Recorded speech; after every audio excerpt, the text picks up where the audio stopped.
प्यारे विद्यार्थियों नमस्कार। स्वागत है आप सभी का आपके अपने YouTube चैनल आरपी स्टडी में। तो जो भी विद्यार्थी बीएसटीसी एग्जाम 2026 की तैयारी कर रहे हैं, बीएसटीसी एग्जाम 2026 की तैयारी करने वाले सभी विद्यार्थियों के लिए ये क्लास बड़ी इंपॉर्टेंट है। क्लास को आपको ध्यान से कंप्लीट पूरा देखना है और लास्ट में कमेंट करना है कि इस क्लास को देखने के बाद कितने क्वेश्चन आपके सही होते हैं, कैसी आपकी तैयारी है। आप सभी को बताएं दोस्तों, आपका एग्जाम है वो बहुत जल्द होने वाला है और बीएसटीसी एग्जाम में राजस्थान जीके दोस्तों बहुत इंपॉर्टेंट होता है। बीएसटीसी एग्जाम में दोस्तों राजस्थान जीके से आपके एग्जाम में 50 इंपॉर्टेंट क्वेश्चन आएंगे। तो 50 के 50 क्वेश्चन अपन देखने वाले हैं। क्लास को ध्यान से पूरा जरूर देखिए और लास्ट में कमेंट कीजिए कि आपके 50 में से कितने क्वेश्चन सही होते हैं, आपकी तैयारी कैसी है। तो चलिए क्लास का शुभारंभ करते हैं। क्लास का पहला ही क्वेश्चन आपके सामने। क्लास का पहला क्वेश्चन आपसे पूछा है, मेहसा का पठार किस जिले में स्थित है। देखो भूगोल का बहुत ही शानदार क्वेश्चन आपसे पूछा है। मेहसा का जो पठार है ना वो कहां पर है? उदयपुर, राजसमंद, चित्तौड़गढ़ या सिरोही। तो राजस्थान में मेहसा का पठार दोस्तों है वो चित्तौड़गढ़ में है। चित्तौड़गढ़ दुर्ग दोस्तों जो बना हुआ है ना वो किस पठार पर है दोस्तों? वो मेहसा के पठार पर है ये। ठीक है, तो सी ऑप्शन आप सबका सही रहेगा। चलिए आगे बढ़ते हैं। अगला सवाल, राजस्थान के लोक पुरुष माने जाते हैं। यहां पर आपको बताना है राजस्थान के लोक पुरुष किसे माना जाता है। मोहनलाल सुखाड़िया, माणिकलाल वर्मा, दामोदरलाल व्यास, जनान व्यास। तो राजस्थान के लोक पुरुष दोस्तों हैं वो दामोदरलाल व्यास को कहा जाता है। किसको कहा जाता है दोस्तों? दामोदरलाल व्यास को राजस्थान का लोक पुरुष कहा जाता है। अगर आपको ये क्लास दोस्तों पसंद आ रही है तो क्लास को लाइक एंड सब्सक्राइब जरूर करें। तीसरा क्वेश्चन आपसे पूछा है, राजस्थान में नमक का उत्पादन कहां से होता है? सांबर झील से, लोणकरणसर झील से, डीडवाना झील से या उपरोक्त सभी से। देखो तीन झीलें आपको दी हुई है, तीनों की तीनों ही क्या है दोस्तों? तीनों की तीनों ही खारे पानी की झीलें हैं। कैसे झीलें हैं दोस्तों? खारे पानी की। इसका मतलब तीनों से क्या होता है? नमक का उत्पादन होता है। तो उपरोक्त सभी ऑप्शन आपका राइट रहेगा। यहाँ पर जो भी विद्यार्थी ऑप्शन डी को सही कर रहा है बहुत बढ़िया। चलिए आगे बढ़ते हैं दोस्तों। अगला सवाल, अगला पूछा है, राजस्थान के किस जिले में सर्वाधिक वर्षा होती है? अगर आपसे पूछे दोस्तों सर्वाधिक औसत वर्षा होती है ना वो राजस्थान में कहां पर होती है? बांसवाड़ा, डूंगरपुर, झालावाड़ या बारा। राजस्थान का सर्वाधिक वर्षा वाला जिला अगर आपसे पूछे तो आपका उत्तर आएगा झालावाड़। अगर वहीं आपसे राजस्थान का सर्वाधिक वर्षा वाला स्थान पूछे तो माउंट आबू दोस्तों है वो सर्वाधिक वर्षा वाला स्थान है।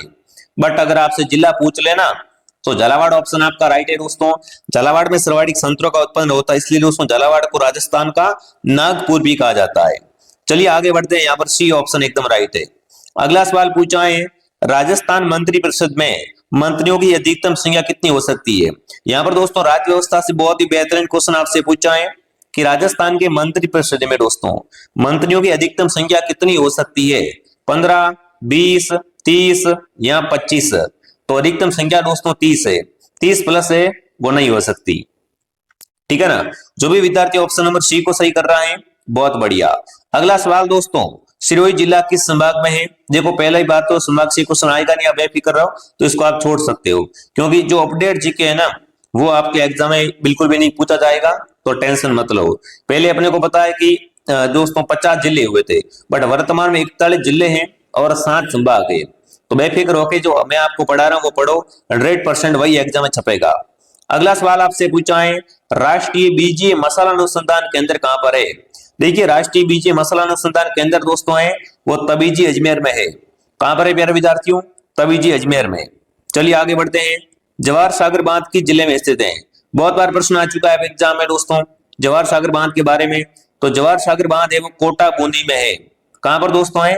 कोटा बूंदी में जवाहर सागर बांध है।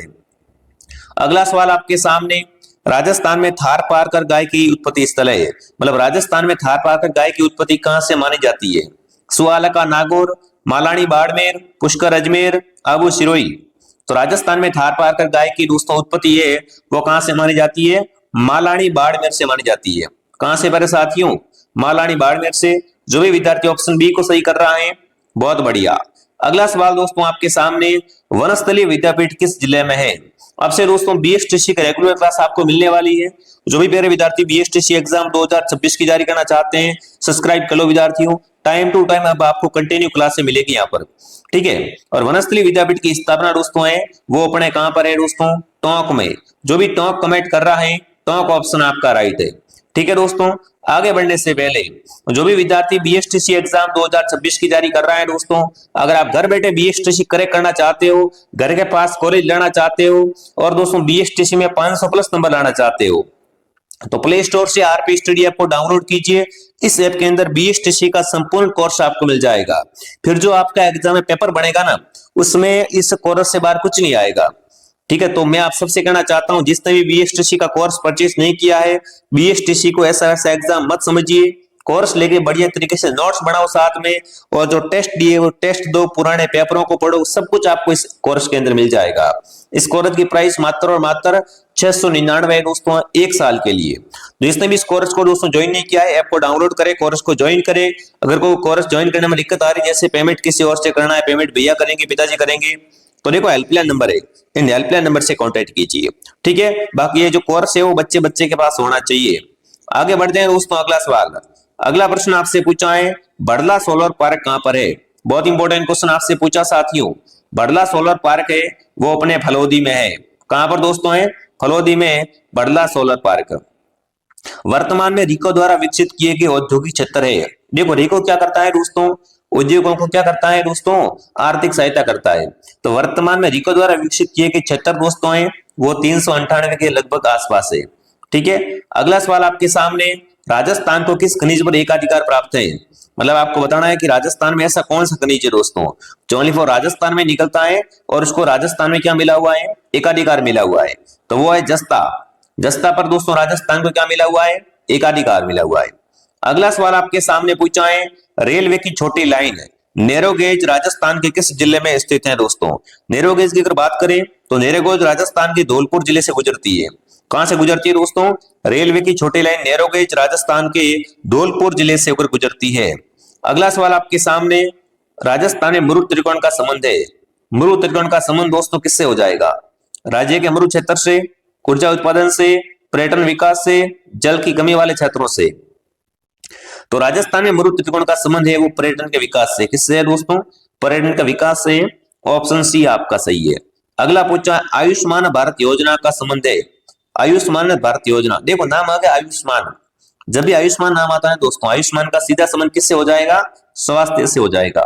जो भी स्वास्थ्य कमेंट कर रहा है, स्वास्थ्य ऑप्शन आपका राइट है।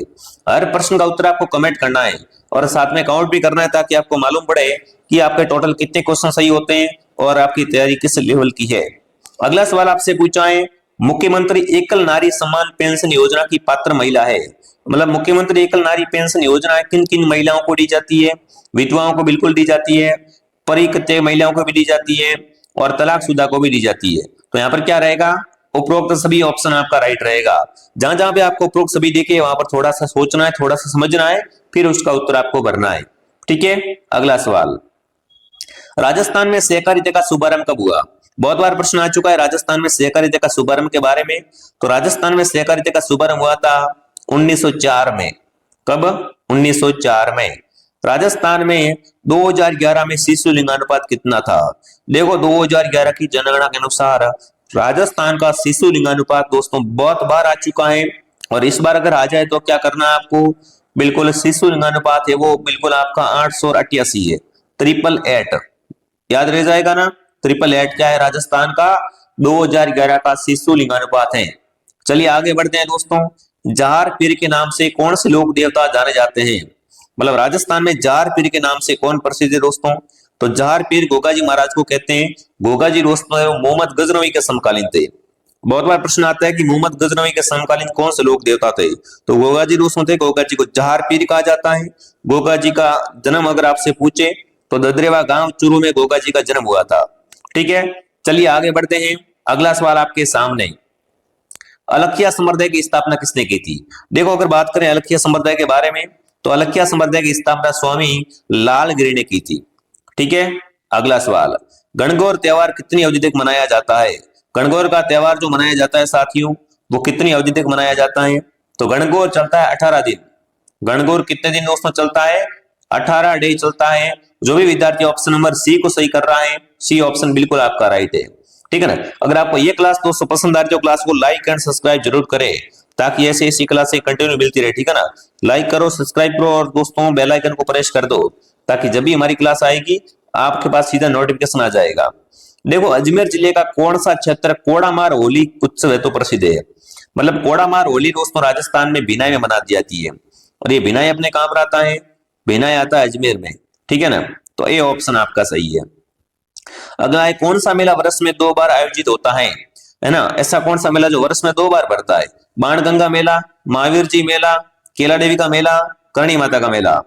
तो करणी माता का मेला दोस्तों कहां पर पड़ता है, देशनोक बीकानेर में पड़ता है। करणी माता को चूहों की देवी भी कहा जाता है साथियों, और इनका जो मेला होता है वो दोस्तों वर्ष में 2 बार बढ़ता है, ध्यान रखना विद्यार्थियों। वहीं अगर आपसे पूछे लांगुरिया गीत का संबंध किस देवी से है, तो लांगुरिया गीत जो गाए जाते हैं वो केला देवी के मेले में गाए जाते हैं, और केला देवी का मेला बढ़ता है करौली में। कहां बढ़ता है साथियों, करौली में बढ़ता है। चलिए आगे बढ़ते हैं, अगला सवाल। अगला प्रश्न आपसे पूछा है हिंदू मुस्लिम सद्भावना का सर्वोत्तम मेला है। हिंदू और मुस्लिम दोस्तों, जहां पर हिंदू भी आते हैं मुस्लिम भी आते हैं, दोनों की सद्भावना का सर्वोत्तम मेला दोस्तों है वो है रामदेवरा मेला। रामदेवरा मेले दोस्तों का आयोजन होता है रूणीचा जैसलमेर में। इस मेले को मारवाड़ का कुंभ भी कहा जाता है, ध्यान रखना भैया। क्या कहते हैं इसे दोस्तों, मारवाड़ का कुंभ है वो इस मेले को कहा जाता है। तो सी ऑप्शन आपका सही है। अगला है राजस्थान की संस्कृति में ओलंदी क्या है। अगर आपने राजस्थान की कला संस्कृति को पढ़ रखा है ना, तो आपको ध्यान होगा कि राजस्थान की संस्कृति में ओलंदी है वो क्या होती है। एक प्रकार का विवाह होता है क्या, यहाँ पे दोस्तों एक देसी खेल है, नववधु के साथ आने वाली लड़कियां स्त्री है, या राजस्थानी लोकगीत है। बिल्कुल राजस्थान की संस्कृति में दोस्तों अगर ओलंदी की बात करें तो ये क्या है दोस्तों, नववधु के साथ आने वाली स्त्री या लड़की होती है उसी क्या बोलते हैं, ओलंदी कहते हैं। अगला सवाल भीलों के घर कहलाते हैं। यहाँ पर कमेंट करेंगे भीलों के घर को क्या कहा जाता है दोस्तों, कोल्लू, कू या टापरा, भराड़ी या गोपना। तो भीलों के जो दोस्तों घर होते हैं उन्हें क्या कहते हैं, भीलों के घर को कू या टापरा कहा जाता है। क्या कहते हैं, कू या टापरा। अगला सवाल आपके सामने, वालर कहाँ का प्रसिद्ध नृत्य है। देखो अगर बात करें दोस्तों वालर के बारे में, वालरा अगर आपसे पूछे ना, वालरा, वालरा तो दोस्तों क्या होती है, एक प्रकार कृषि होती है दोस्तों। बट वालर दोस्तों नृत्य होता है जो कि ग्रासिया करते हैं। कौन करता है दोस्तों वालर नृत्य, ग्रासिया जनजाति के लोग द्वारा किया जाता है, और ये अपने सिरोही जिले का प्रसिद्ध है दोस्तों। राजस्थान में सरवाड़ी ग्रासिया सिरोही में निवास करते हैं, ये भी आपको ध्यान रखना है। अगला प्रश्न आपके सामने, सुप्रसिद्ध बनी ठनी शैली का संबंध किससे है। बनी ठनी को दोस्तों भारतीय मोनालिसा भी कहा जाता है, और इसका संबंध है वो किशनगढ़ चित्र शैली से है, ठीक है ना। बनी ठनी का संबंध किशनगढ़ चित्र शैली से। पशु पक्षियों को महत्व देने वाली चित्र शैली है। देखिए अगर बात करें पशु पक्षियों के महत्व देने वाली चित्र शैली के बारे में, तो वो दोस्तों अपनी कौन सी हो जाएगी, पशु पक्षियों को महत्व देने वाली चित्र शैली है वो अपनी हो जाएगी दोस्तों गोंडी चित्र शैली। कौन सी हो जाएगी, गोंडी चित्र शैली। जो भी विद्यार्थी ऑप्शन बी कमेंट कर रहा है, बी ऑप्शन आपका राइट रहेगा, ठीक है। चलिए दोस्तों आगे बढ़े। अगला सवाल आपके सामने क्या पूछा है, ऊंट की खाल पर चित्रांकन किस शैली की विशेषता है। यहाँ पर आपको कमेंट करना है ऊंट की खाल पर चित्रांकन किस शैली की विशेषता है। चलिए बहुत बढ़िया, हाँ जी, ऊंट की खाल पर चित्रांकन दोस्तों है वो हो जाएगी बीकानेर शैली की विशेषता। किसकी हो जाएगी, बीकानेर शैली की विशेषता। अगला सवाल दोस्तों, अनाज रखने के जिन्हें गोरे व कोठे कहा जाता है, ये कहां से प्राप्त हुए। देखिए अनाज रखने के दोस्तों बड़े बड़े मर्द बांड जिन्हें क्या कहते हैं, गोरे व कोठे कहते हैं, वो अपने कहां से प्राप्त हुए दोस्तों, तो वो अपने प्राप्त हुए हैं आहड़ सभ्यता से। कहां से मिले हैं, आहड़ सभ्यता से। अगला है ऐतिहासिक स्थल मानगढ़ राजस्थान के किस जिले में है दोस्तों। मानगढ़ को राजस्थान का जलियांवाला बाग कहा जाता है। क्या कहते हैं, राजस्थान का जलियांवाला बाग। और मानगढ़ एक ऐतिहासिक स्थल है जो कि कहां पर है अगर आपसे पूछे, तो मानगढ़ है बांसवाड़ा में। मानगढ़ में 1913 में क्या हुआ था दोस्तों, 1500 प्लस भीलों पर दोस्तों गोलीबारी हुई थी, ठीक है, गोलियां चल गई थी। तो उसी को लेकर बहुत बड़ा दोस्तों यहाँ पर विद्रोह हो गया था, जिसको राजस्थान का दूसरा जलियांवाला बाग हत्याकांड कहा जाता है, ठीक है। तो ये अपने कहां पर है, बांसवाड़ा में। अगला सवाल आपके सामने, जैसलमेर की पटुओं की हवेली क्यों प्रसिद्ध है। देखो जैसलमेर में बहुत सारे पर्यटन स्थल है ना, सालिम सिंह की हवेली है, जैसलमेर का फोर्ट है, सम डेजर्ट है, बट एक उनमें से जैसलमेर में दोस्तों पटुओं की हवेली। पटुओं की हवेली दोस्तों क्यों प्रसिद्ध अगर आपसे पूछे, तो उसमें देखने लायक एक चीज है। कौन सी दोस्तों देखने लायक एक चीज है, पत्थरों की जो दोस्तों जालियों की कटाई की गई है ना, ये बहुत ही बढ़िया तरीके से डिजाइन दी हुई है। तो इसी कारण लोग यहाँ पर आते हैं, उनको देखते हैं, उनसे आकर्षित होते हैं और उनके साथ पिक्चर्स वगैरह लेते हैं। तो सी ऑप्शन आपका सही है। अगला दोस्तों आपसे पूछा है, राजस्थान में वस्त्र नगरी के नाम से विख्यात है। वस्त्र नगरी के नाम से कौन सा दोस्तों शहर विख्यात है? तो वो रहेगा भीलवाड़ा। भीलवाड़ा को राजस्थान की वस्त्र नगरी कहा जाता है। ठीक है। बेणेश्वर धाम मंदिर किस जिले में है? तो बेणेश्वर धाम दोस्तों अपने डूंगरपुर में है। कहां पर है दोस्तों? डूंगरपुर में बेणेश्वर धाम है। इस मेले को आदिवासियों का कुंभ भी कहा जाता है। साथ साथ में दोस्तों ये दोस्तों जो मेला है ना, सोम, माही और जाखम के संगम पे पड़ता है। ठीक है। अगला सवाल दोस्तों आपके सामने, स्वामी दयानंद सरस्वती ने सत्यार्थ प्रकाश का प्रकाशन कहां से किया? स्वामी दयानंद सरस्वती ने दोस्तों सत्यार्थ प्रकाश का प्रकाशन किया था, वो किया था अजमेर से। कहां से किया? अजमेर से। महाराणा प्रताप की जन्म स्थली, देखो अगर महाराणा प्रताप की दोस्तों जन्म के बारे में बात करें तो महाराणा प्रताप का जन्म कुंभलगढ़ के बादल महल में हुआ था। ठीक है। और महाराणा प्रताप का प्रथम बार राज्याभिषेक दोस्तों हुआ था, कहां पर हुआ था? गोकुंदा में हुआ था। महाराणा प्रताप की घोड़ी का नाम दोस्तों था चेतक। महाराणा प्रताप के हाथी का नाम राम प्रसाद। ठीक है। बहुत सारी चीजें पूछी जाती है। महाराणा प्रताप की अंतिम राजधानी दोस्तों थी, वो थी चावंड। तो यहाँ पर डी ऑप्शन आपका राइट है। अगला सवाल आपके सामने, फारसी इतिहासकारों ने अस्मत वाला राजा किसे कहा है? वहीं अगर आपसे पूछे दोस्तों कि महाराणा प्रताप ने हल्दी घाटी का युद्ध कब लड़ा था, तो वो अपना 1576 में लड़ा था। और फारसी इतिहासकारों ने अस्मत वाला राजा कहा है, वो राव मालदेव को कहा। किसको कहा है दोस्तों? राव मालदेव को। अगला है, राजस्थान में 1857 की क्रांति का आरंभ कौन से स्थान से हुआ? मतलब राजस्थान में जो 1857 की क्रांति स्टार्ट हुई थी, वो स्टार्ट कहां से हुई थी दोस्तों? तो क्रांति की शुरुआत नसीराबाद छावनी से हुई थी। कहां से हुई थी दोस्तों? नसीराबाद छावनी से।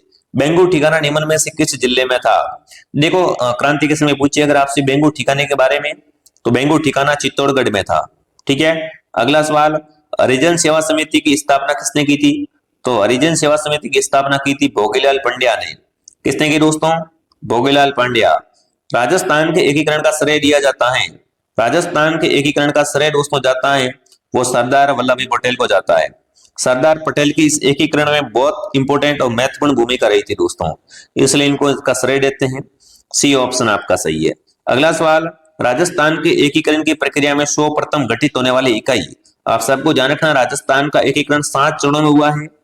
सबसे बड़ा चरण चौथा चरण है। एकीकरण का पहला चरण कौन सा है? वो है मत्स्य संघ। ठीक है। मत्स्य संघ एकीकरण का प्रथम चरण है, बहुत बार आ चुका है एग्जाम में। मत्स्य संघ में कौन कौन सी रियासतें शामिल थी? देखो मत्स्य संघ में दोस्तों अलवर, भरतपुर, धौलपुर व करौली, इनको मिला के क्या हुआ था दोस्तों? एकीकरण के पहले चरण मत्स्य संघ का गठन हुआ था। चलिए आगे बढ़ते हैं। अगला सवाल आपके सामने, राजस्थान में सर्वाधिक शहरी लिंगानुपात वाला जिला, अगर बात करें सर्वाधिक शहरी लिंगानुपात वाले जिले के बारे में, तो वो अपना रहेगा टोंक। कौन सा रहेगा? टोंक। राजस्थान में प्लाज्मा बैंक की स्थापना कहां पर की गई है? तो प्लाज्मा बैंक की स्थापना जयपुर व कोटा में की गई है। राजस्थान में नया हवाई अड्डा कहां बनाया है? तो राजस्थान का नया हवाई अड्डा है दोस्तों वो अपने किशनगढ़। ठीक है। अगला सवाल आपके सामने, राजस्थान का पहला मेगा फूड पार्क कहां पर स्थापित किया गया है? राजस्थान का पहला मेगा फूड पार्क दोस्तों जो स्थापित किया गया है ना, वो कहां पर है? तो वो रूपनगढ़ अजमेर में। कहां पर? रूपनगढ़ अजमेर। बी ऑप्शन आपका राइट है विद्यार्थियों। और जो भी विद्यार्थी बीएसटीसी की तैयारी कर रहे हैं, जिसने भी कोर्स परचेस नहीं किया, उन सबसे मैं कहना चाहता हूं कि कोर्स लेकर अगर बढ़िया तरीके से तैयारी करोगे दोस्तों, पहली बार में आप बीएसटीसी में पास हो जाओगे, बढ़िया तरीके से क्रैक हो जाएगी बीएसटीसी। ठीक है ना। ऐसा ही टाइम वेस्ट करने से फायदा नहीं है, थोड़ा सा इन्वेस्टमेंट कीजिए, बढ़िया तरीके से तैयारी करवाएंगे। साथ में पूरा कोर्स है, पुराने पेपर हैं, पीडीएफ हैं, टेस्ट हैं, सारी सुविधा मिलेगी। बुक भी आपको मार्केट से लानी नहीं पड़ेगी। तो एक बार इस ऐप को जरूर देखिए और कमेंट करें क्लास आपको कैसी लगी दोस्तों। और बायो में हमारी दोस्तों टेलीग्राम की लिंक मिल जाएगी, तो टेलीग्राम चैनल को भी आप जरूर ज्वाइन करें।